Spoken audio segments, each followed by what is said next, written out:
গোপালগঞ্জের টুঙ্গিপাড়া উপজেলার সরকারি শেখ মুজিবুর রহমান কলেজের দ্বিতল একাডেমিক ভবনের পলেস্তারা খসে বেরিয়ে গেছে রড। ঝুঁকিপূর্ণ হওয়ায় পাঠদানও বন্ধ।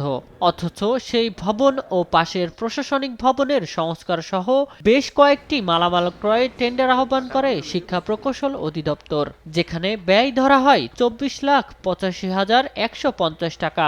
2024 সালের 7 মার্চ আহ্বান করা হয় টেন্ডার। মেসার্স PR প্রকৌশলী নামে ঠিকাদারি প্রতিষ্ঠানকে কার্যাদেশ দেয়া হয় 13 জুন। কাজের মেয়াদ দেখানো হয় 13 নভেম্বর পর্যন্ত। অথচ এই সময়ের মধ্যে প্রতিষ্ঠানটিতে কোনো কাজই হয়নি বলছে কলেজের কর্মকর্তারা।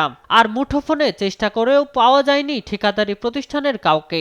আমি কলেজের নৈশ প্রহরী, আমি এখানে 24 ঘন্টাই এখানে থাকি, এখানে এই ক্যাম্পাসে পাশে আমি থাকি। তা আমি এখন এই পর্যন্ত দেখিনি সরকারি কোনো কাজ। আমাদের এখানে কোনো এয়ার কুলার মেশিন টেশিন নেই। আর বিগত যে 1 বছরের কথা বলছেন, না এরকম কোনো রিপেয়ারিংয়ের কাজ কোনো কিছুই হয়নি। উপরে যে ছাদ, আমরা যেখানে ক্লাস করি বেঞ্চের উপরে পুরোটাই ভাঙ্গা। মানে মনে হবে কি যদি 3-4 মাত্রার কোনো ভূমিকম্প হয়, স্বাভাবিক মাত্রা মনে পুরো ধসে পড়বে, এরকম অবস্থা। টেন্ডারের মাধ্যমে কোনো কাজ হয়নি জানান তৎকালীন অধ্যক্ষও। বিষয়টি খোঁজ নিয়ে জানানোর কথা বলেন কলেজের চলতি দায়িত্বপ্রাপ্ত অধ্যক্ষ।